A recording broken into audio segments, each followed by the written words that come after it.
PLD Projects presents Holy Snokes, a Star Wars podcast featuring PLD and Matty Gunner. May the Force be with you, always.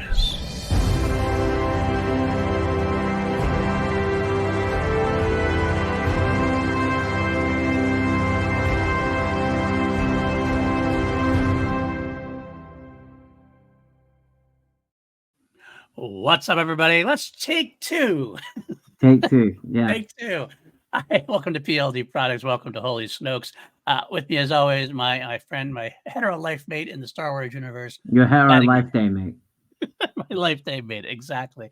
Matty, you're in a different spot today, aren't you? I am in a different spot. I'm in an undisclosed location in Los Angeles, California. I'm in a hotel room. If you guys can see, I've got a little balloon dog up on the shelf behind me. I thought I would leave that in there because everything else that is available in this room is currently propping up my laptop, which is why it's take two. Take two, because Matty Gunner's Patreon, because even though I told PLD not to put it up, he's probably going to put it up on Patreon like he did the last clip. But yeah, I'm here in Los Angeles. I'm here for a couple good friends of ours' wedding this weekend and to hang out. I was with the great David B, who did the theme music of the podcast. I was out with him last night, had a good time. And yeah, good time. I'm actually having lunch with the great Ken Knapsack tomorrow as well. So there's probably going to be some Star Wars discussions in there. always. And, yeah. Well, tell everyone I said hello. Tell everyone I love them and I miss them and have a good time. It's good for you to get out there. I wish I could get out there myself sometime, but I'm trying to stay out here. I know you are.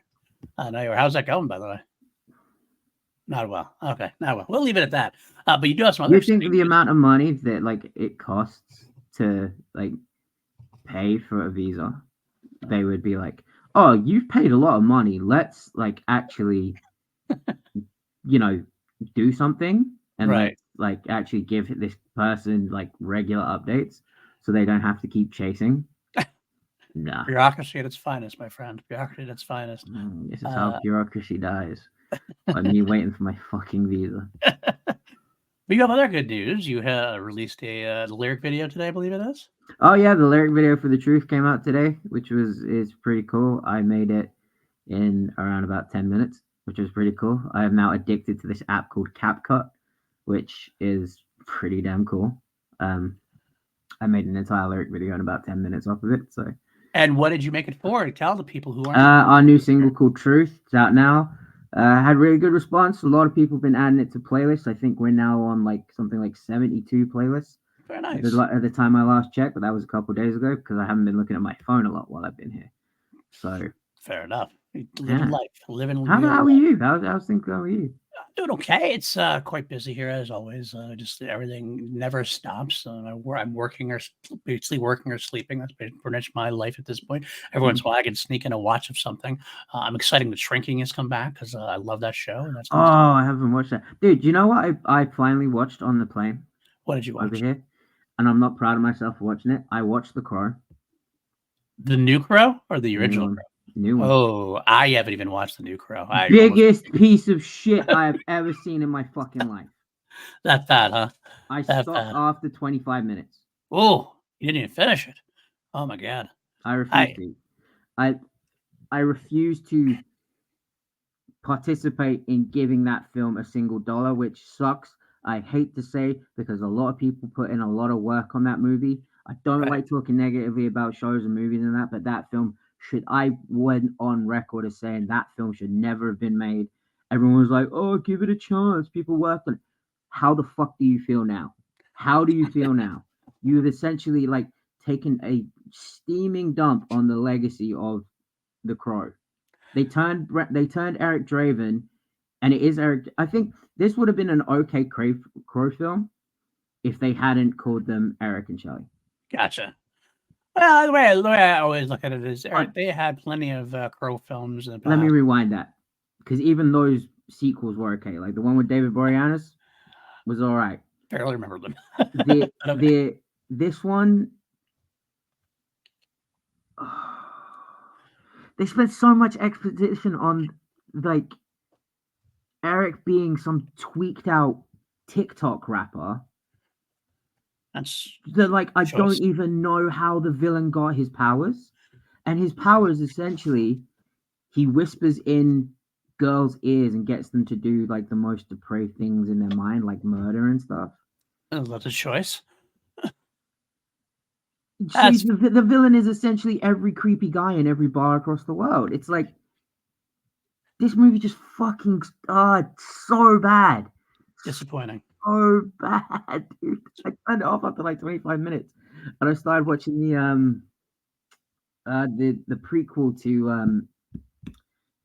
to Yellowstone with Harrison Ford and James Harden. 1883, I think it is. 1883, 1823, I could something be like wrong. that. I could be wrong with the year. I needed some Harrison Ford in my life. Well, hey, that's always good. That's why I'm going back to Shrinking tonight. At Mm. some point, I haven't watched it yet. I might watch it. I might watch it. Is the whole season out, or is it just like episode by episode? I think they do episode by episode, if I remember correctly. I could be wrong though. I'm not certain on that. Let's see. I'm actually prefer a season, but I've actually gotten out of the binge format of things. I prefer a It's week. good, right? Going back to that week Let you by week. enjoy it. Let you enjoy a little more instead of like just getting all over with, and all of a sudden you're done. Like after a weekend, it's like, well, now what? And it's like, okay, Yeah. especially we only do like 8 episodes nowadays, so might as well just make it last, make it worth it. But Mm-hmm. oh well. So, well, welcome to Holy Snokes, where we talk about Star Wars. This is our Star Wars podcast. I felt like I had to bring that up because I know how much you love The Crow as much as I Yeah, do, if not I more. know. You're probably the only person I've ever met that loves The Crow more than I do, and I had a feeling that like you would want to hear my thoughts on the 25 minutes of it that I watched. Oh, I would. Save yourself. We're doing something at the end of next month. Something is going to be happening on this channel. One day, we need to do a Crow versus Crow remake. All right, I'll maybe have to watch. I think I have to watch the whole thing, and I will watch it. I will eventually watch. I'm not going to lie, even though like I'm always been someone that will always give a movie a chance, even if everybody hates it. I love Bill Skarsgård, and I wish him well as well. So even he hates the movie, dude. Does he? Does he really? Yep, even he hates it. Has he said that? I haven't seen anything about that. Interesting. Mm-hmm. Well, I'll always give it a shot, but I'm actually it's probably better I give it a shot now after hearing everybody trash it, because now I have like absolutely zero expectations for it. So I might be able to find something good next. And you're good with that though. You're actually, and I promise we'll move on to Star Wars in a minute, but like you are someone who I try to be more like in that regard, and like even if a movie or a TV show sucks, you still give it its time of day. Yeah. I think if people give it enough, if they've given their time, they've given their energy, and it's not, a lot. It's hard to make a movie. It's hard to make a movie. It's hard to make a show. Right. It's hard to make it work, and everything has a chance to go. Whatever has a chance to go wrong usually does and will. It's why you don't like out of all the TV shows and movies that are out there. There's only so many that are successful because it's just hard. It's a hard thing to do. So I like to at least give them the shot. I mean, there's plenty of movies. I try to be very positive about movies in general. As you know, there's been some movies I've rented on. You're not. I definitely you've been on the receiving end of one or two. Equilibrium. Yep. Equilibrium, Alien Resurrection is the other one go with. But even that, I try to like at least find the positive if I can. It's funny because the thing with Alien 3, Alien Resurrection is most 99.9% people that I've spoken to about that have actually sided with you. Oh, really? Yeah. Interesting. Because like honestly speaking, like growing up, I always thought I was like definitely the minority, to be honest with you. But, well, good to know. Good to know. All right. Well, welcome again to Star Wars Talk. Yeah. We're here on Holy Snokes here. It's called banter, people. This is a fucking podcast. You and PJ do it for like 2 hours at a time. I know. Forgive. Oh, I'm sorry. Star Wars nerds talking about other movies. Great. Yeah, we do actually have other tastes other than Star Wars, guys. So forgive us for spending 9 minutes talking about The Crow. Fair enough. If you do like this banter and like more, maybe you will. You can always subscribe, hit that like, all that kind of stuff. You can join our Patreon, patreon.com/PLD Projects, where I try to get up new episodes early if I can. Doesn't really happen with this show because I tend to record and let it loose. Although this one we're recording on Wednesday, and it's not going up until tomorrow, so I might be able to get up on the Patreon tonight as an early edition. We have some great people there. Austin Cattell, Brandon Buckingham. I mean, if you can't join it, I totally get it. It's obviously understandable, but try to help the fight the almighty algorithm. Share it, like it, subscribe, comment, all that. I recently found out why it's called the algorithm. Yeah, what's that? Auden Diaz tuned me into this. It's because we're on Al Gore's internet. It's the algorithm. Yeah, I thought it was Weird Al. That's what it seems like sometimes. Speaking of Star Wars, Weird Al, I actually I need to watch that. The Daniel Radcliffe so Weird good. Al movie. So good. Is it good? It is brilliant. It takes Oh, like biopics and like turns it on its head. It's only what a Weird Al can resurgence do. that guy's had, huh? Ah, so good. I listened to Weird Al recently, and he does a lot of Star Wars stuff. Actually, that might be a topic someday. Our top 5 Weird Al Oh Star yeah. Wars related tracks. Oh yeah. A lot of good stuff there. But that's for the future. This week, we got kind of a cool story, or cool topic to talk about today. We've mentioned the High Republic quite a few times here and there, but we never really have gone too deep in it. And without lack of like a show going on or anything like that, I thought it might be the best time to let's talk about the High Republic a little bit. And we're going to give you our top 5 High Republic characters throughout. Granted, I'm speaking from a place where I have not read any of Phase 3 yet, so I got to take that aside. I've only read into Phase 2. I'm reading Out of the Shadows right now. That has kind of plastered into my decisions because there are some characters from Phase 3 that I'm like, oh, Paul hasn't read that yet. So like I've got to kind of like mine is going to be like my top 5 of characters that PLD knows about. That's fair. That's fair. See what I do. Maybe I should have waited until it was all over. Maybe we'll revisit it after Phase 3. I think we'll revisit. I think we'll do like a big High Republic retrospective celebration. Yeah, absolutely. Because it's coming up to an end next year, of course. The big. It's been basically Star Wars publishing for the past like 3 years, basically, as far as the books go. I mean, we have a couple other books come out. The Mace Windu book just came out. We do have the other Star Wars trilogy that's coming out with Alexander Freed starting that one off. But I like to talk about the High Republic, and the only other thing I want to add as a caveat, I didn't tell Matty this, so Matty's free to do whatever. The Acolyte is technically a part of the High Republic, but I didn't want to use any Acolyte characters. We talked with the Acolyte for a while, and we've already given our love to Kamir and Sol. I figured this is a good way to talk about those on the publishing side of things only. But if you're an Acolyte character in your top 5, you, Matty, or you, the audience, feel free to let me know too, and throw that in the comments. So I'd like to hear what your top 5 High Republic characters are. But before we do that, let's get into our news, as we always do. We talk about the news the past week since we are a weekly show. That goes off, takes breaks every once in a while, such as next week we have to take off. Sometimes PLD things happen. Okay, things do happen. Next week I am on call, and I just have a busy schedule entirely. I'm going to be working pretty much nonstop, so I've pretty much cleared my schedule. I have no recordings next week that I'm doing at all, except for the very beginning of the week and the very end of the week. So we're going to take off 1 week of Holy Snokes, but we'll be back the following week, just in time for spooky season, and that's going to be a fun episode as well. But we'll get there. But let's get into the news, first of all. Not a lot of news this week, but some fun little tidbits. Katie Sackhoff has a podcast, as you know. My good personal friend, Katie Sackhoff. Your close personal friend that has yet to appear on your Star Wars podcast. That you are the. I say close personal friend because I talked to her on the phone once, and I worked for her for about a month and a half, 2 months. She's a close personal friend. That's actually is Matt Sarah now your close personal friend too? I do work with Matt Sarah. I haven't really talked much to him. He's a gem yes. of a human being. He is. I've been around Matt a few times. He did the show with Christian Harloff, and they did that live in New York. Ask him for his opinion on the prequels if you ever get a chance. If I do, I will. I haven't really talked too much. Christian's actually working with Matt as far as his podcast goes. Geeking Out with Matt Sarah. It's a pretty fun podcast. Him and a bunch of his friends in the UFC. It's funny seeing a UFC fighter, kind of like Matty. Actually, telling Matty getting a fighter. I've learned from Matt Sarah. I've done seminars with Matt Sarah. He's a good dude. It's funny because like my action industry's little call sign I used to have was Kimura, and that was the thing that Matt Sarah taught me how to do. Oh, very nice. Yeah, very nice. He taught me how to properly do a Kimura. Cool. Very cool. He's been trying to get Christian in the gym for a while. I don't know if Christian's ever going to get there or not.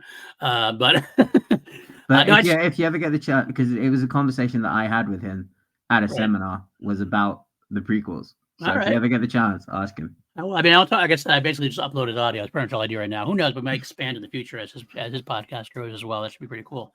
But either way, Katie Sackhoff had on the great Iman Esfandi as a guest talking about Ezra, and he had a couple of cool moments. I thought that I just felt were feel good moments. I kind of like the sound of it. He basically stated that he got the role of Ezra by one audition tape.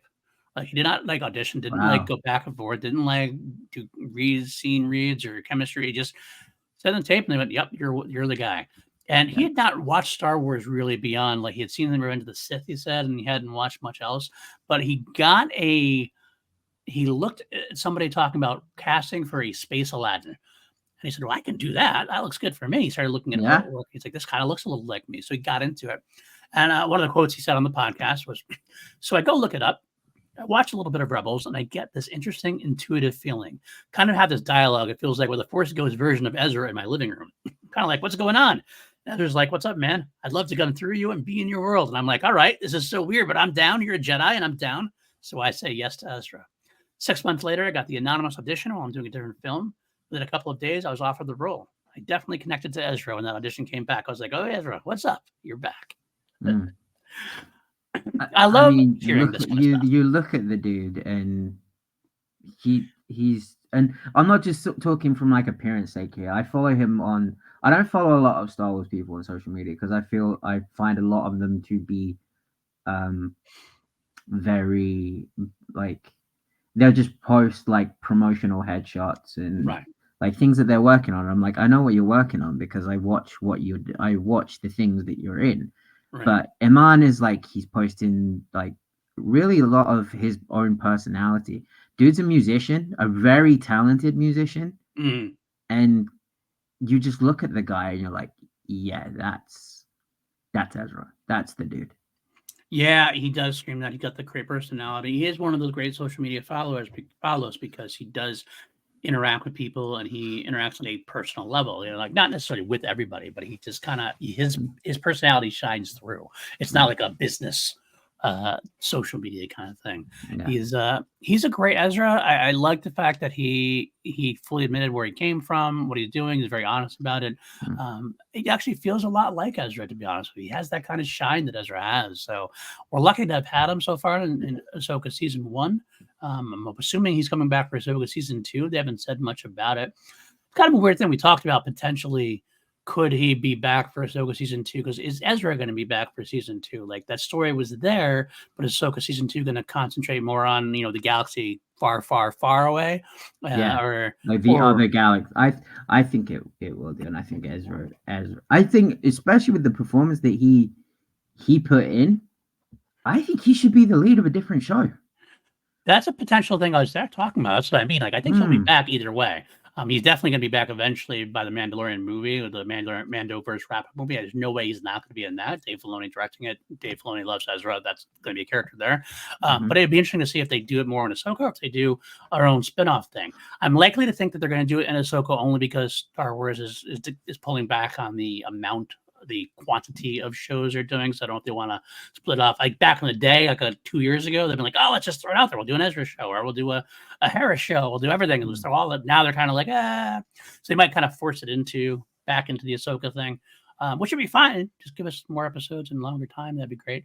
Um, but either way, I'm happy to have him there, and I think we'll be getting him back in the I near did future. admit at first I was kind of like, who is this guy? Because like I always thought Rahil. I always get his name wrong. The guy that hangs out with Alana Pierce a lot. Rahul Kohli, I think is his name. Oh, He's well, yeah, Rahul Kohli. Yes, Rahul yeah, Kohli. yeah, yeah, Yeah, him. from I I Mike Flanagan guys and all Mike Flanagan stuff. yeah, yeah, yeah, that guy. I always Yeah. thought that like he would make a really good Ezra, just because off of his like again off of his online persona. Like he's very cheeky, he's very entertaining, he has a big personality.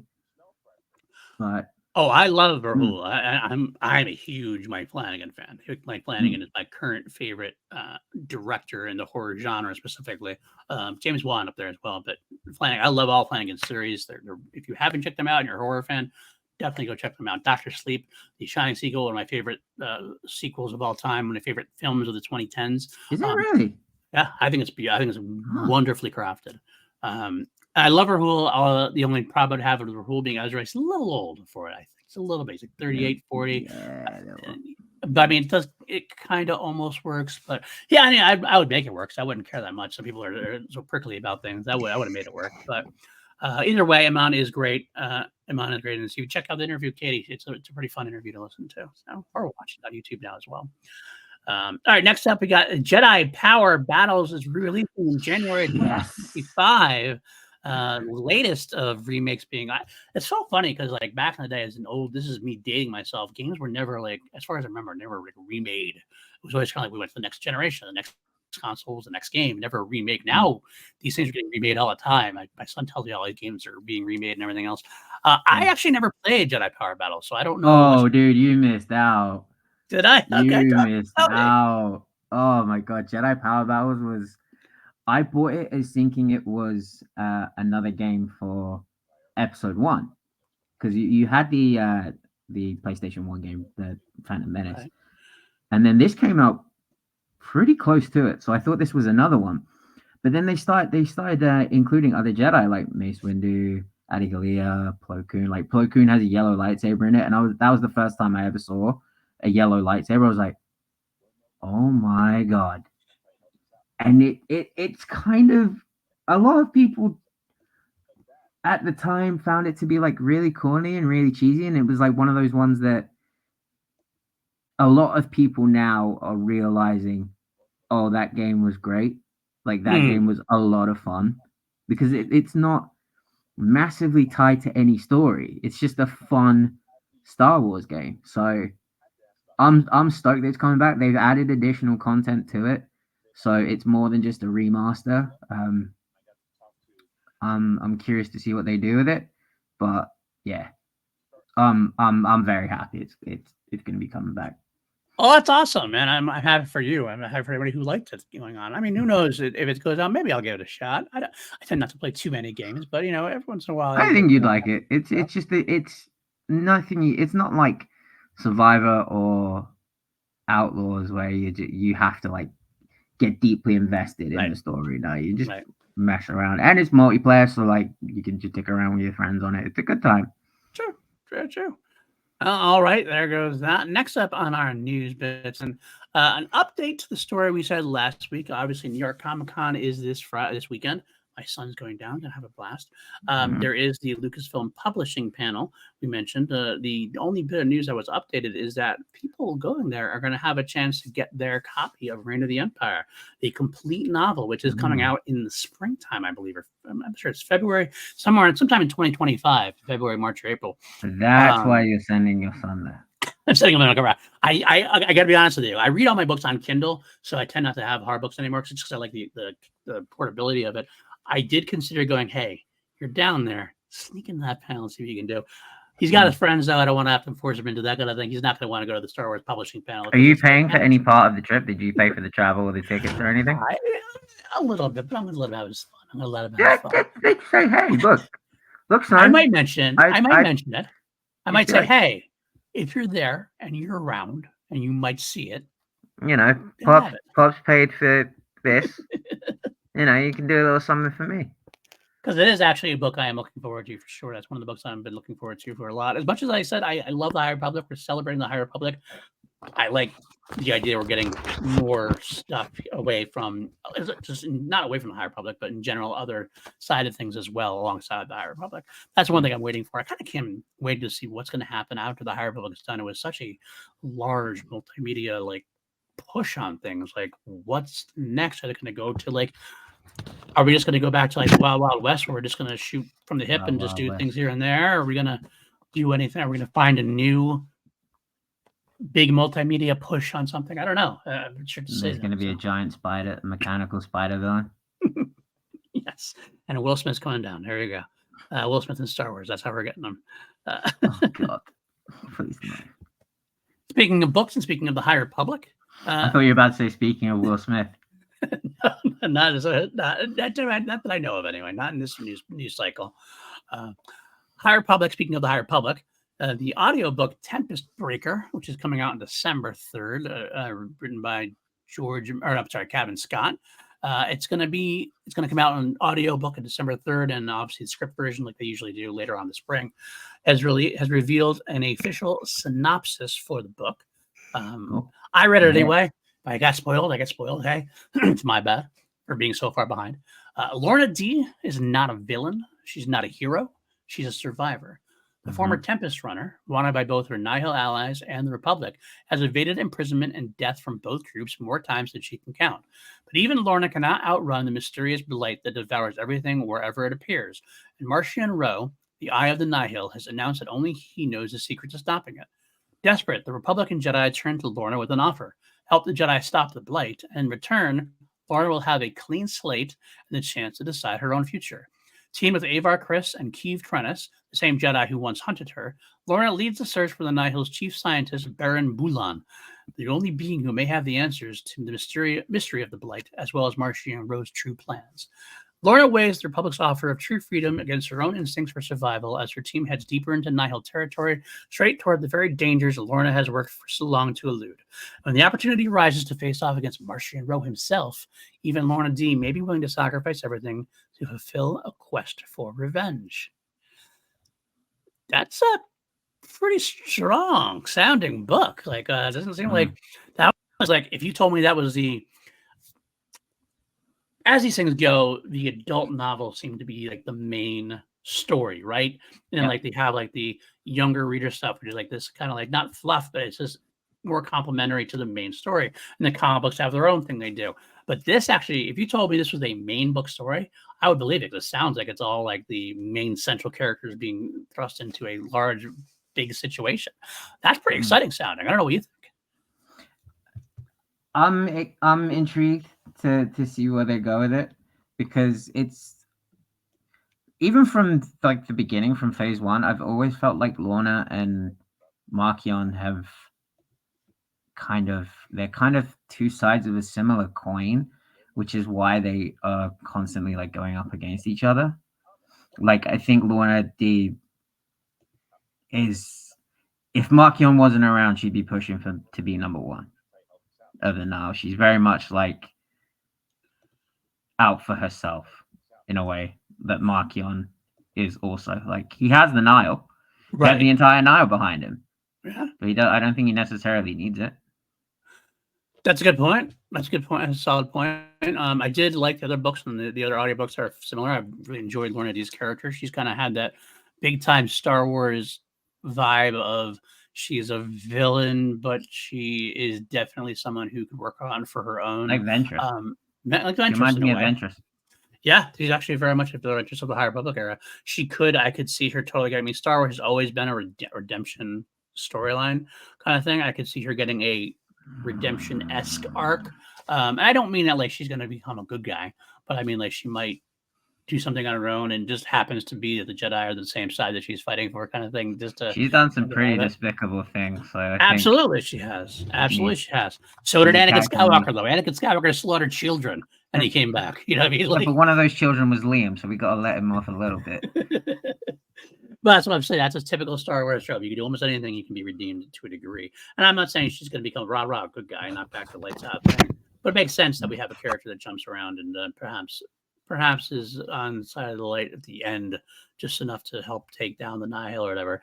And hopefully she will either, typical Star Wars trope, she would sacrifice herself to do it. But I'm hoping that doesn't happen this time. Hoping like maybe she'll do something and then she'll kind of run off on her own. We can get future stories past the Nihil storyline with Lorna D later on. It'd be kind of cool to see. But a lot of possibilities there. I don't do audiobooks very much, to be honest with you. I'll probably end up reading the script format eventually. Is what I'll do by the time I get there. But if I get to that part of my canon read through and it hasn't come out in the script, maybe I'll get the audiobook then and just kind of go from there. So, all right. Any last thoughts on that, or should we move on? No, I think we're good to move on. Okay. We got one more thing to talk about, and this one is something for you. Actually, 2 more things to talk about. One more thing specifically, though. Matt Mikkelsen coming to Celebration. You get another chance to touch the jacket. I've met him. I know. I've met him. He stroked my shoulder and told me he loves my jacket. And you get a chance to do it all over again. No, I don't need that again. I don't want to like risk potentially ruining that moment. That's fair. That's fair. He might see me and be like, "Oh, fucking hell, this guy again." This was the guy that was giving me the oogle eyes. Well, yeah, because you definitely did give him Google eyes. I've seen the Google eyes. Who wouldn't? Look at the man. He's a beautiful man, absolutely beautiful man for sure. What I find interesting about it, and this is again speculating semi-responsibly. I'll say that, speculating semi-responsibly. It would make sense because it's in Japan, right? And imagine it's kind of like not a there's convention Star Wars convention people, and there's kind of like people who came to Star Wars but have a lot of other stuff going on as well. Those type of people who generally don't come to the conventions all the time, especially one in Japan. I kind of feel like him going to Japan is a secondary thing. I believe we might see him in the season 2 of Andor panel. Did you know how big that man is in Japan? I don't. He's huge. He's a megastar. In Japan, that dude is an absolute megastar. And it's because of Death Stranding. Okay. Because he was in one of Kojima's games. Right. So now like everyone's like, oh, Mads Mikkelsen. It's the same with Norman Reedus. Like to us, Norman Reedus is the guy from The Walking Dead. Right. The one like kind of side guy from The Walking Dead. Right. Norman Reedus can't walk down the street in Japan. Okay. All right. I didn't know that. I'm unaware. But either way, I still think the potential is there that maybe he's going to be at the Andor season 2 panel because maybe. I do agree with you. He might be in Andor season 2. I think he will be. It feels like a good chance. I mean, like obviously, Tony Gilroy has mentioned legacy characters coming back. We know obviously K2SO is coming back, but it definitely wouldn't surprise me to see. I mean, again, we know that Krennic's coming back, and if Krennic is coming back, makes sense that Galen's coming back. I don't think we see Jin. I don't think we see like a young Jin. Oh no, he's going to be like before. Probably even born. I honestly think it would be a bad choice to see a young because we already got that. We got that in Rogue One. We got to see the little young Jin at that point. So no reason to do that.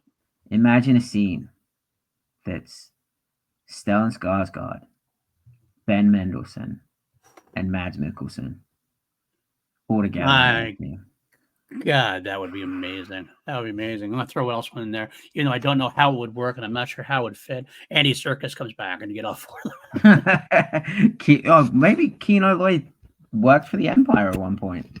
You never know. We could see something. We know nothing about the guy. Yeah, I wouldn't be surprised. I would be surprised for sure. But I did look forward to seeing that. Of course, the Andor would be out by then, most likely. I bet you Andor would probably ending then. But who knows how they time things? Who knows how it goes? But just another thought, something a morsel to chew on, so to speak. Interesting enough. One last thing, I did read this. I got everything off Star Wars Newsnet. I didn't get this little piece of news off Star Wars Newsnet. It said that Forbes. I don't have the exact numbers in front of me because I forgot to actually click the link. I'm a bad person sometimes. I forgot to put the link in my notes. Forbes announced or revealed that I guess Andor had an absolutely huge budget. Like huge budget. Like everybody talking about the Acolyte having $240 million. Oh my god. Andor supposedly had like a $350 million budget. Supposedly it was just north of Rogue One. It actually cost more money to make Andor than to make Rogue One, and a little bit less than Solo. Now you hear that, you're like, holy shit. At the same time, I did see a follow-up with somebody made a comment. I made a follow-up comment, and I kind of like, okay, that makes a little bit of sense. Rogue One is what, a 2-hour movie. Andor is 9 hours worth of content. They're trying to make it to the same feel, the same like production value as that. However, that being said, that's a lot of scratch to spend on a lot of money streaming show. It's no wonder why Disney is probably not too happy with Lucasfilm, wants them to pull back a little bit as far as things go. Although the big question I have when I hear that is like, okay, so you give the Acolyte $250 million, you give Andor $350 million, and I didn't see if that was like season 1 and season 2, but the way it was implied was that was season 1, so I don't know what season 2 cost. But then you only give Obi-Wan Kenobi like $80 million or $70 million, like it was reported to be. It seems like it was a lot less. And one of Obi-Wan's major quote unquote problems is that it does look a little cheaper. It did look a little less production value wise and everything else. So why do you is it like is the thought process, well, these characters you don't know, so we got to kick it up on the production values? Obi-Wan would get away with it because we have Ewan McGregor and Hayden Christensen. Is that I don't know. It just doesn't make any sense sometimes. The money things never make sense to me sometimes. So it's like hard to imagine where they're going from. But if you're, Well, I don't know. Someone told me that the Kevin Smith cut of Obi-Wan Kenobi made $1 billion. So I don't know if Kevin can neither confirm nor deny that, but that's what I heard. I'll have to ask Kevin that directly and see what he says. His cut was pretty cool. It was so good. It was the streamlined version, obviously less Reva, more direct Obi-Wan. And the most important thing they did, which was my least favorite part about the Obi-Wan series, is that it used Star Wars cues at the right time. Yeah. I'm not saying you always have to use one day we find out why that was. Right. I don't think you have to use them all the time, but it seems like the music's there. There are definitely times you should use it. The only time I think I can remember them actually using it in the show is they used the Imperial March at the end for Vader. And it was kind of like not using Duel of the Fates again or not using Battle of the Heroes again, or just even simply using the Force theme, like when when he uses the Force the first time. I'm like, I don't understand. You have John Williams music, you use it. That's why I'll always say Kevin Kiner should be in charge. The Kiner should be in charge of almost everything because they know how to perfectly create awesome themes on their own, but also use the available themes to the right degree. But either way, so yeah, it's a surprising amount of money. It's not money out of my pocket. I think it looks great. I'm happy we're getting Andor season 2. I do think probably business-wise for the future, it'd be better if they cut down a little bit. And I don't know what Agatha All Along. I don't know if you were watching Agatha All Along on Marvel. I've watched a couple of episodes. I saw the big reveal of a character that's in it that kind of made me like, yeah, I'll probably watch this whenever I can. But I watched the first 2 episodes. I really enjoyed it. It kind of gave me more adult Sabrina the Teenage Witch meets what was that witch movie that came out in the 90s? The Craft. The Craft. That's it. Yeah. Kind of made me think of The Craft a lot, which is pretty cool. Molly Damon would not like you to hear you not remembering the name of the movie, so you know. Just throwing it out. Well, I'll see her in a couple of days, so I'll tell her myself. Yeah, tell her yourself. Tell her I sent you. As far as that goes. No, but the reason why I bring it up is I'm enjoying it. My wife and I are watching it, and I enjoy it. It has come out that this is the cheapest show Marvel has done. Like it's the lowest budgeted show Marvel has done. And I can see why. It's obviously there's not a lot of sets to it. It's all kind of soundstage stuff and everything else. At the same time, it shows it can be done. And if it gets low budget and good reviews at that point, that's the avenue towards success. So maybe Star Wars might start going down that path a little bit. I think it could be done and be done well. But we'll have to see. Have to see how it goes. Most of the Star Wars characters that we love, they weren't made digitally. They were made puppets, and a lot of stuff was handmade, which does save money. So, you know what? I'll say it best. I just recently watched a shout out to PJ Campbell, friend of the show, and obviously fellow two mediocre white dude on film. I watched the Tremors franchise. Oh my god! One of his favorites of all time. I know I'd seen the first one, but I never actually went on and watched the rest of them. And surprisingly enough, they're actually he got you to do that. Entertaining. Yeah, he got me to do it. He has them in his movies anywhere. And he bought the whole box set. I'm like, okay. Are they really some of his favorite movies? They are. They love. He loved one. I mean, honestly, the first film. I actually saw a tweet the other day. I saw a tweet the other day and says, I have never met anybody who did not like the original Tremors. I'm like, I think that's actually true. I don't know anybody who doesn't like it. I never thought about that. But actually, it's fun because the sequels, they all are entertaining. My least favorite got 2.5 out of 5 stars. That's my least favorite of the 7, as they all maintain a kind of fun, swaggering feel. Michael Gross is but his Burt Gummer is phenomenal in these films. But the reason I bring that up is that the original one was very much Phil-typic creatures, very practical stuff. Much later on, the 2015 and ones beyond, they're all CGI.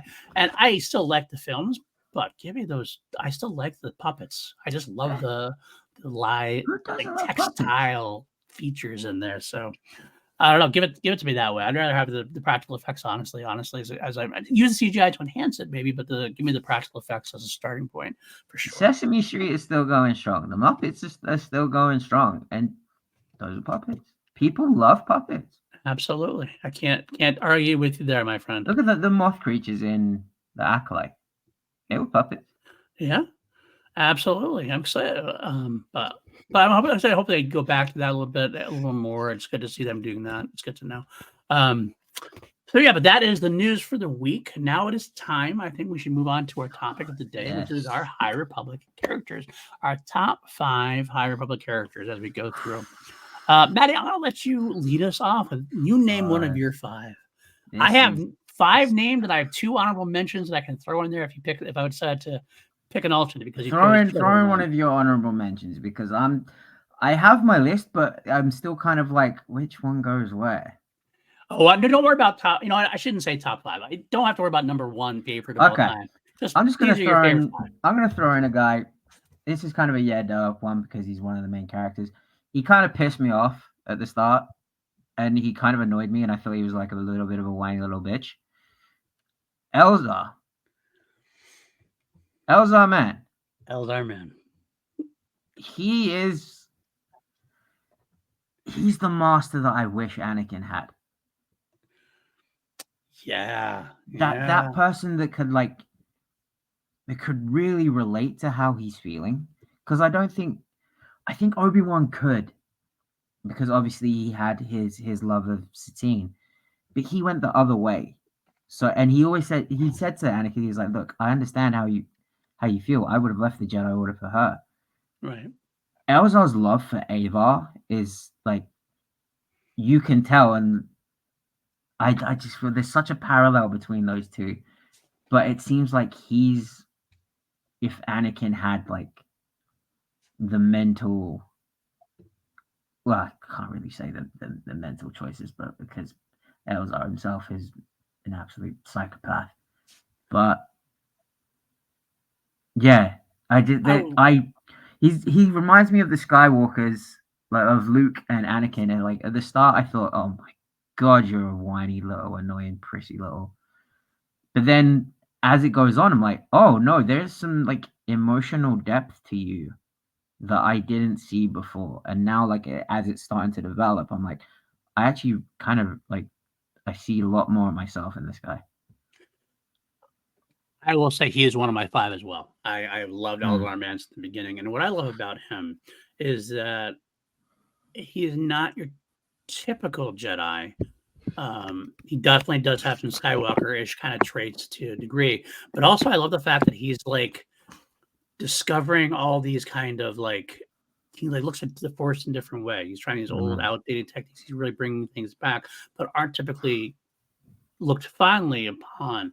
It actually reminded me a little bit. I wish I could remember the character's name. I did a kind of brief look for it last night. I couldn't find it. Do you remember in Legends there was a character in the new Jedi Order under Luke's tutelage? It started with an S, I want to say, but he was also kind of very much a unique Jedi. He had like a unique like it was a stuff. Yes, It was I like know who you mean. Skine or Screen or Skeen or something like that. I can't remember the exact name, but you know who I'm talking about. I know. Yeah, I know who you're talking about. Now Elzar is definitely much more of a swaggering hero guy. This guy was more of a like loner kind of like inner kind of guy. But I kind of like the idea of how they connect. How they connect with the Force is a little different. So I like him to that. I love the fact that he slips. This is a guy who does touch the dark side a little bit. He always kind of is on that bordering of touching the dark side, or at least going on that path. He lets his heart rule. He has Avar. He has other relationships to a degree. He actually has sex at one point. It's kind of like, okay, He does. definitely not your typical Jedi at this point. But when he has those moments where he touches the dark side, he immediately like has to atone for himself. He realizes what he's doing is wrong. It's just like wonderful arc of his character going back and forth. He is really an outlier. At the same time, he is connected to that main character, that Avar Kriss, in such a way that is a phenomenal way to watch him develop. So Elzar Man for sure is one of my favorites. He's definitely in my top 5. If not my favorite, he might even be my favorite. I don't know if I have that officially. I can officially say that, but Elzar Man, right up there with you. He is one of my top 5 as well. So, all right, why don't we go for your next one then, since we basically just went the same one. Oh God, this is tough. Okay, so he was. You know what? I'm just gonna say that this guy's gonna go in here just because of his cool factor. Leox. Matthew McConaughey in Star Wars. We are on the same page. He is also in my top 5. Yeah, 100%. Yeah, he is essentially just Matthew McConaughey in Dazed and Confused. I like to think of him. He is the hippie space pirate. I'm pretty sure he even says "all right, all right, all right" at one point, or just like "all right, all right." Yeah, actually, as you see him in animate, like a drawing of him, he does look very McConaughey-ish. Yeah, I love the fact that he is very much a natural person. He doesn't care about like what people think of him. He's very loyal to the people he chooses to be loyal to. Very got a different look on. He's a character that's very low key, chill, but he knows what he's doing. He's also kind of ingenious as far as things go. He kind of reminds me of that swaggering, like almost like a drugged out or if Han Solo on weed. That's how I look at him. If Han was a stoner. He had that one line. I can't remember what book it was in, but it really stuck with me. That he was like, sometimes we all just need to remember we all just need to focus on the good things in life. Mm-hmm. And I was like, yeah. Sometimes you just need to like forget all the bad shit that's happening in the world and just focus on what's good in your life. And that is a very like stoner hippie thing to do. But you imagine McConaughey and Daisy. McConaughey's the same thing. I mean, I've recently about like a month ago finished his book Green Lights, which is very much like he's a super positive dude. And I don't know if McConaughey smokes weed anymore, but he did at one point. So I gotta imagine that McConaughey was like the inspiration for Leox. I believe that as well. I think he'd be a great character. He'd be a great choice to play it if you ever came to live. I was just about to say, do it. If we're doing more live action shows in the High Republic era, great. I think that'd be an interesting thing for them to try, because I know the Acolyte was tackling the High Republic, so that might make them a little wary about trying something else in the High Republic. But you have characters here that are pretty much already written for you. They're already created. They're already well loved. I mean, Verdestra was a pretty big hit on the Acolyte, just depending on even though they were excited to see her in live action because of that. I'd love to see a show with Leox Kias in him. He seemed like he would fit very well. A little too late for him, but in like something like they're doing now with the show, the Skeleton Crew in December, same like that type of show. Obviously he's not in that timeline. Imagine Leox and Hondo just like in the same absolutely place. He seems like that'd be a fun team up to have, because he could stand his own with Hondo. He does his own thing, which is not similar to Hondo. He's more of it's kind of funny. He's I think he's a good person at heart overall. He does do some questionable things at times, but he justifies those things. But it's more in the lines of like being anarchic. Like he's like an anarchy kind of guy, chaotic kind of guy. He's like, I don't like laws. We don't need laws. This is my own. We are doing for ourselves. Yeah, et cetera, et cetera. But he does have that very loyal to all the characters that like Geode and the young girl he's with. Oh, we're gonna get to Geode. I know we are. He's not on my top 5. I'm letting you have all that. What? I'm letting you have that all to yourself. But who's your next one? Off of that. Actually, you know, it's funny enough. I just want to say the last thing I'll say. You are right. Actually, on Wikipedia, it does say, when writing Into the Dark, Gray wished to create a pilot character with the energy of a scoundrel, which, unlike Han Solo, she derived Gyasi from the idea of giving a spacecraft to 1990s Matthew McConaughey. There we go. So there you go. Yep. All right. I'll move on to I'll give you my then. I have 3 left. I'm going to go with one I'm pretty sure is not on your list, and surprises me that it's on my list. I'm going to go with Avar Kriss. And she's one of my honorable mentions, I think. I think the reason why I put her there is that when you think about characters like Captain America, like Superman, like Batman, they're very much they are the characters who are like the epitome of what you want a hero to be, the epitome of what truth, justice, American way, a good guy is. But one of the reasons they're so big, like even now today, is they have such a legacy behind them. They have such a weight of like years of being that number one kind of guy that everyone respects. Captain America walks into a room of heroes and they all look to him to lead because he has that energy, he has that vibe. Avar Kriss has that same thing, and yet I think it's one of the most difficult type of characters to write or create without having a legacy behind them. You have to create that character who has that vibe and kind of get it across that they are that character in a much shorter amount of time. Yeah. And they do that. Avar Kriss is set out. She is the epitome of what a Jedi should be. She is a powerful Jedi. She is the leader. She is the Captain America of the Jedi at this point. She's not always playing ball. She has her own way of doing. But neither was just right. Steve. Steve didn't play ball all the time. Absolutely, absolutely. She's a little bit of like, I'd say almost like not quite as rogue as Qui-Gon can be, because she definitely does play ball enough, but she does have her own, she's going to do what's right. And she's going to do what the Force tells her to do. But she's so powerful in the Force that people just kind of gravitate towards her, to make her the marshal, to make her this like focal point.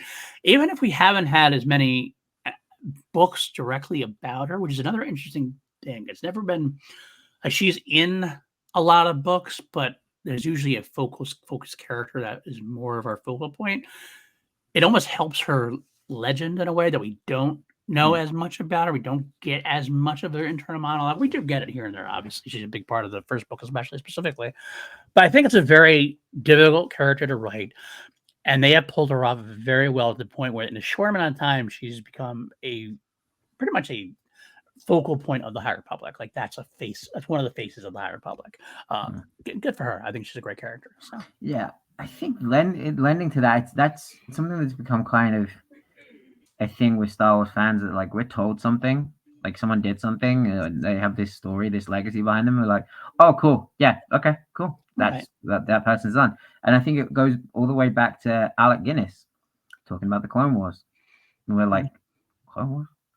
What the hell is that? And obviously I quote it all the time, the Back to the Future moment of like, you guys might not be ready for that. For your kids are gonna love it. You're gonna love it. So good, so good. I really enjoy her though. So why don't you go next to yours? Okay. So I've already given 2, right? Yep. You're number 3. Okay, next one. Okay. I'm gonna go Porter Engle. Go ahead. He's also on my list. Porter Engle is the man. He's like, if there was someone that like, okay, we'd probably have to like swap. We'd probably have to like swap visual, like how he looks a little bit. If you were to tell me that Hiroyuki Sanada was cast as Porter Engle in a High Republic show, I'd be like, yep, okay, that's the guy. I can make that work. I mean, dude. Wise, a mentor to Elzar, the baddest lightsaber fighter ever to live, but also a great cook. There's the story about you want to be the warrior in the garden as opposed to a gardener in the war. Like, you have a cook and a badass swordsman.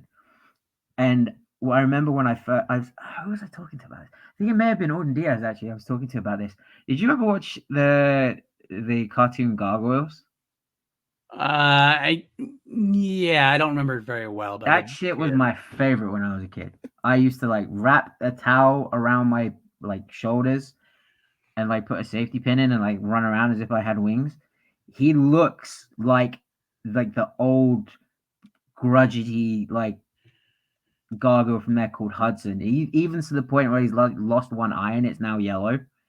Right. So like I have that familiarity of him of like, he's the old soldier. He's the old soul that's like still in the battle, and he's like, I'm gonna go until the wheels fall off, and you will have to kill me to take me out of this. Right. He's just such a badass. He's like, oh man, I love Porter Engle. He's so good. No, I agree. He is pretty good. I'm not gonna lie. He's also on my top 5 as well. And the reason why I like him is for pretty much the same reason you wrote him. First of all, I always appreciate a guy with a big bushy beard. That beard is something I want to like. You would make a great Porter Engle in live action, I feel. I feel like if I allowed to grow that out once I retire, I'm allowed to grow out my facial hair, my beard again. I'll get a big Porter Engle beard and I'll drive through. I love the trope. He's kind of like a little bit of a John Wick thing where he's retired. He's retired. He's retired. Yep.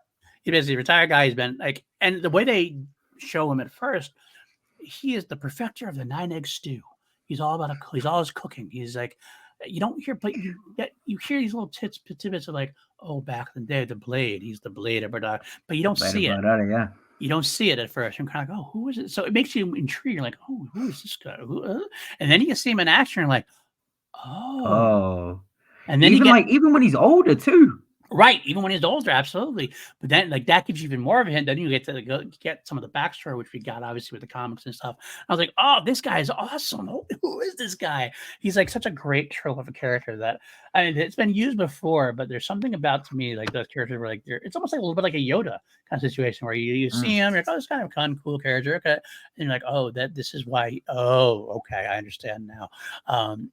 So I would love to see more from that. I know there was gonna be a sequel comic book series, but it kind of got pulled, or I don't know exactly what happened with it, but it isn't coming out yet. But I love the first one. I'd love to see more from him.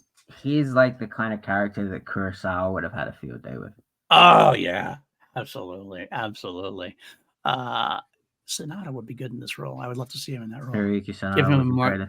Give him a bigger beard. He needs a bigger beard. That's why he's in that big bushy beard. Who else would be really good? Porter Engle. Yeah, it would be actually kind of fun as Porter Engle, and it'd be more of a comic take on him. And I don't know if he can pull off. Please tell me you're thinking who just literally just sprung into my mind. Please tell me. Go. David Harbour. Fuck. Yes. Yes. That's exactly who popped into my head. I was like, David Harbour would actually be really. Oh yes. Because you look at him as the Red Baron, right? Red Guardian, yes. Red Guardian. Yeah, yes. Yeah, exactly that kind of thing. Well, he'd be more fun at first and everything else. But when he gets in a situation, he can kick some ass. You know he can kick some ass. I'd love to see that. If we ever get a High Republic casting, we should do that actually, something High Republic casting. Oh, yeah. Porter Engle, it's going to be David Harbour. Or even, because he's kind of short, I'd take Danny DeVito. Well, that would fill up the Yoda portion of things as well, because you definitely underestimate him. He's a little too older, I think, unfortunately, now to handle it, maybe. But no. Give me David Harbour, though. I love it. I love it. So yeah, David Harbour. That's the one.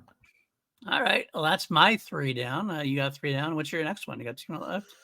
I think since we're not ranking him, I'm just gonna throw him in now. Geode. I knew it was coming. He's the perfect example of what I love about Star Wars, which is when Star Wars just gets absolutely wacky, and you're just like, that's so dumb, but I'm all in. You have this. There's essentially a rock to the point where it's now become a bit that every time like I see a rock, I'm like, oh, that's Geode. Right. Like I'll put in the Thank the Maker Discord chat. I'll take a picture of if I see like a giant rock, I'll take a picture. I'll be like, oh, I saw Geode today. That's fair. That's absolutely fair. This it's womanizing rock that also knows how to fix starships, that can flirt with any creature in the galaxy. I'm just like, it reminds me of I don't know if you ever saw the cartoon Ed, Edd and Eddy. Yes. It reminds me of Plank. Yeah, I get that. Johnny's imaginary friend that was like amazing at everything, could like flirt with everyone. I wonder if that was like an inspiration. But it's this perfect example of when Star Wars just gets so stupid and wacky that it's hilarious, and like it's a character that like sticks to me. Like Tika the Jawa should not be one of my favorite characters. Tika the Jawa has like a not even 5-minute spot in one episode of Obi-Wan Kenobi. It's very you. That's why I knew Geode was going to be on your list for sure. Of course. I will say, look, he is don't take offense to this. Please take offense. He is the dumbest character in existence. That's why I love him. But he is pretty funny. Like he's like, you look at it, he never talks, you never see him, and like he makes the author, the reader is basically like the audience. It's basically like the characters in the book. Like, wait, is he actually real? He's what? I don't get what's going on here. They don't have to do much with him. It's a running joke. It's a running gag that works. I don't know if you could say he actually has much character, but okay, I'll give it. Whoa! Careful with your next words, sir. That's fine. I saw this wrong. I gave 4 before. I have my one last one. I'll give you. I do think I want to say I had 2 honorable mentions. I'll just throw out there. as ones that I would like to at least give credit to. I do, even though he's a main character syndrome kind of thing, I do like Stellan Geos. I think he's a kind of a cool character to read Yeah. through. He's very much a high level guy and it's part of the trio. His story makes sense. His story is good. I also want to throw out there more comic book character. I believe he started in the comic books, but Torben Buck, Buckets of Blood. Oh, yeah. Buckets of Blood. I love that name. I like the idea that he comes out, he's called Buckets of Blood. You're like, who is this guy? And then you're like, I'm a healer. It's because I keep blood in the body, not take it out. It's hilarious. It's funny. It's that idea of a species we don't understand their humor, understand the way they say things, but it makes things work. I like it very much. It's one of my favorite parts. But if I had to go with my last one that I haven't talked about yet, if you have watched the podcast for a while now, you do know how you've heard me talk about this character a few times, saying that might be my favorite High Republic character, and I still think it might be. But Ty Yorick. Oh, okay. Yorick. I love the fact that she's a former Jedi, but she's not a dark sider. She's not a fallen Jedi and an outsider or anything like that. She's just someone who uses the Force, has a lightsaber, has some training, and has turned into now becoming a monster hunter in the Star Wars galaxy. That is just a fun, unique, phenomenal character that deserves a series of her own, like a TV series or something. I kind of feel like she should have the same level of love and respect that Dr. Aphra has. I feel like it's the same similar type of character. She's more on the light side than Aphra is. Not that Aphra's dark side, but they both kind of straddle that light and dark side, and Ty is more on the light and Aphra's a little more in the dark. Is a little more selfish. But God, I love Ty's character so much. She doesn't want to, she gets forced into doing the right thing. She's kind of like another Han Solo-esque character. Whereas she does everything like she's supposed to do for her job, everything else. But every once in a while, she's like, let me go save the day again. Let me go save this person again or whatever. Action-packed, fun. I love her and her droid working together. Just a great, fun character. I think she's one of the best that we've come out of the High Republic because she is so unique. And I would love to see more from her. I get to see we have some comics with her. Give her her own series, as far as I'm concerned, for ongoing series. For even it's a comic book, I mean, too. Just Ty Yorick, Monster Hunter. Boom, go. So many things you can do with that. Yeah, that would be sweet. So that's my favorite. Okay, so I got one more, right?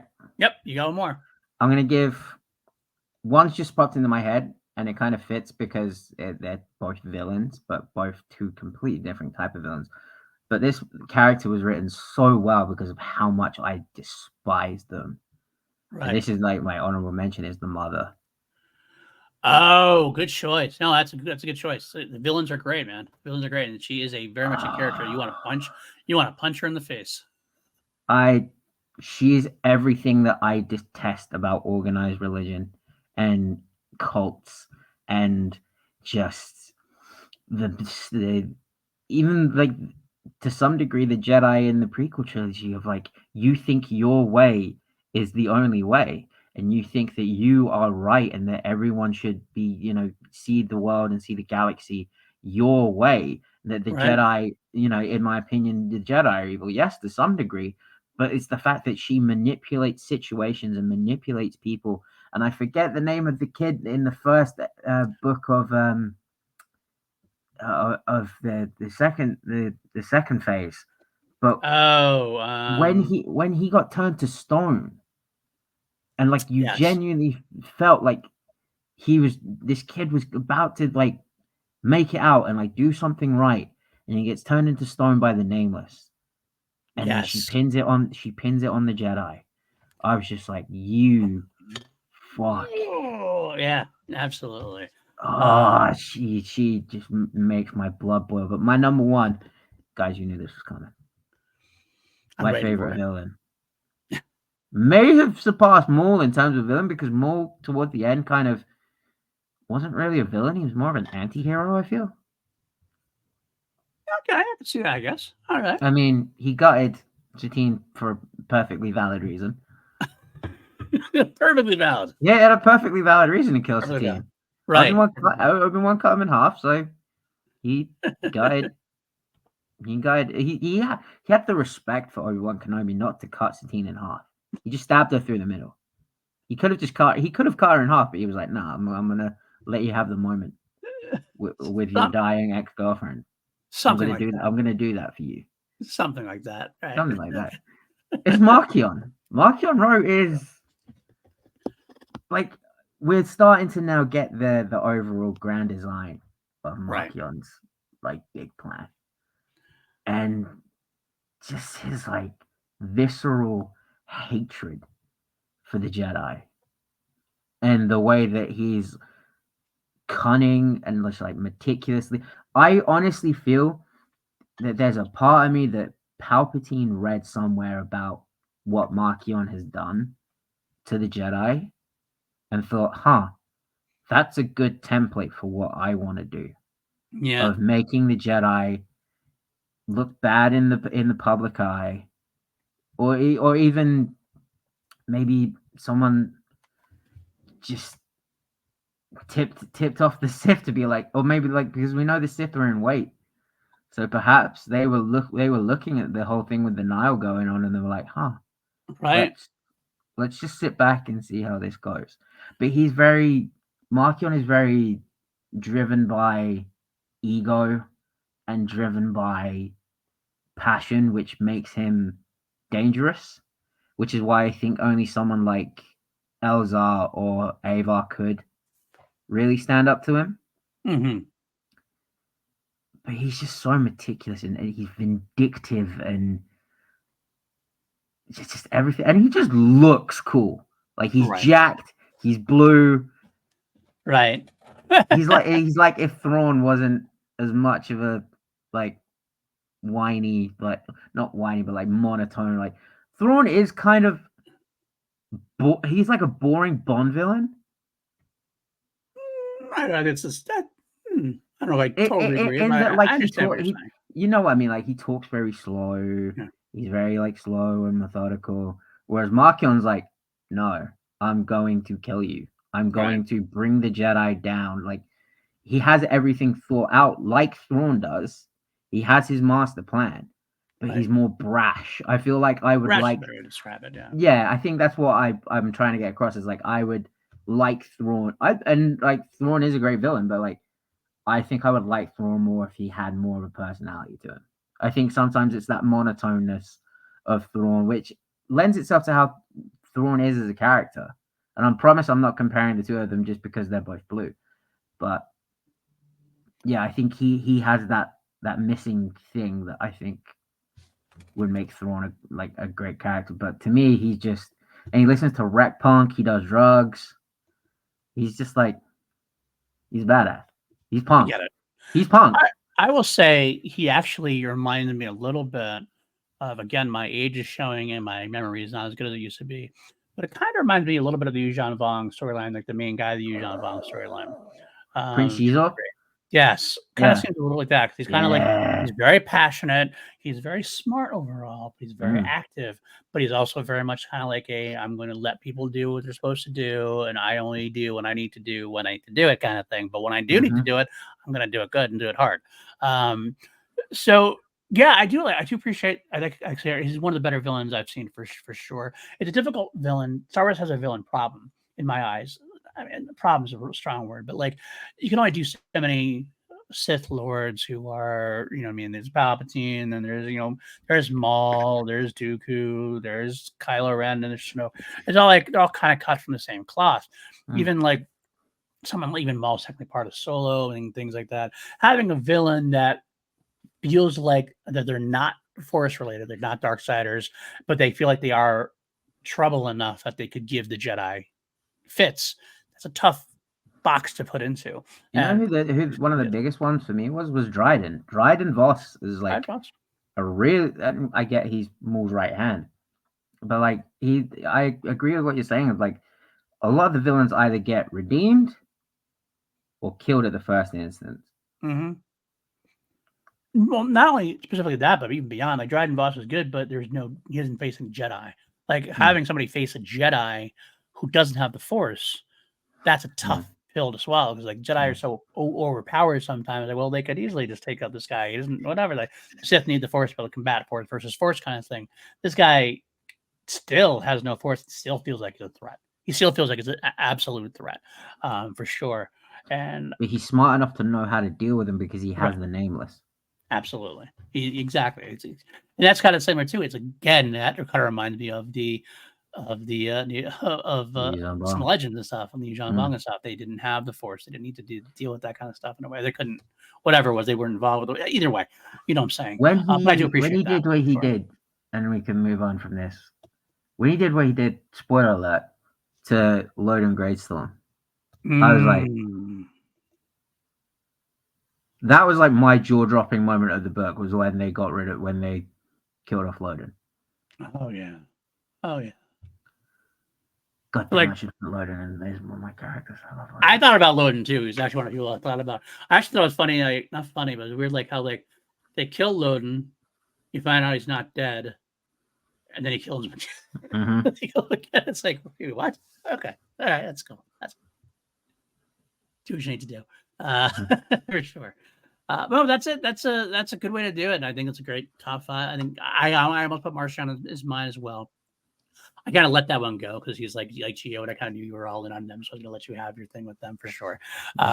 But I'm happy to say that he's again. This has been a plethora of great characters. A lot of great characters we still haven't mentioned that are fun to read. The High Republic has been a great birthing ground for a lot of great Star Wars characters and storylines. So good on them. I can't wait to see how the High Republic ends. We are entering the end game now, as it were. It's gonna finish up next spring. I believe it's April. I want to say 2025. Yeah, April, May 2025. May 2025, whatever. It should be a lot of fun. It's just a time for celebration. That's where they'll probably announce the next initiative. The Geode Rock Opera. Give it to me. Or the Geode Molly Damon actually came up with a great idea. It was like a Geode blind dating show. Oh my God, you guys are nuts. I love it though. I love it. We have the Geode game. All right, Matty, where can the folks find you? You can find me at Matty Mourner on all social media. My band Mourner, Mourner, at Mourner Band on all social media. Brand new song, The Truth, out now on all streaming platforms. Get it wherever you get your streaming platforms. And you find me here every week for Holy Snokes. You can find me at Paul_Denuzio on Twitter. You can find me every week here on Holy Snokes. You can find me every other week on Review. With Lego, we talk about V, one of my favorite sci-fi franchises of the 80s. Myself and PJ Campbell, we had to skip this week of 2 Meter Great Dudes on Film. There was some kind of scheduling snafu, but that's okay. We're going to miss an episode. We'll come back in time for spooky season. We'll begin Nightmare on Elm Street just in time for Halloween. Can't wait to go through that franchise. I have a lot of love for Freddy Krueger, and can't wait to do that as well. Crown Jewels every week on my sister YouTube channel, as well as the audio feeds on that. That's going strong. We're in the Flash Gordon soundtrack there. And that'll do it. We will see you not next week here. We will see you the week after. Something spooky. We haven't officially hammered on exactly what that's going to be, but we'll do something scary related, dark side related, horror related. And that'll also give me time enough to watch the John Williams doc as well. Yes, that's right. That's right. We should definitely. That's when is that coming out? It's coming out on November 1st. November 1st. Oh, no, actually, we'll be airing right before that. We're going to go on Halloween. So we're going to air on November 1st. We're going to be, that'll be our next episode after that, probably. Nice. So it is what it is, though. We'll definitely do that for sure. But yeah, that's it for this week, guys. Thanks for sticking around. Again, like I said, hit that like, subscribe, all that jazz. And we will see you next time here on Holy Snokes. May the Force be with you, always.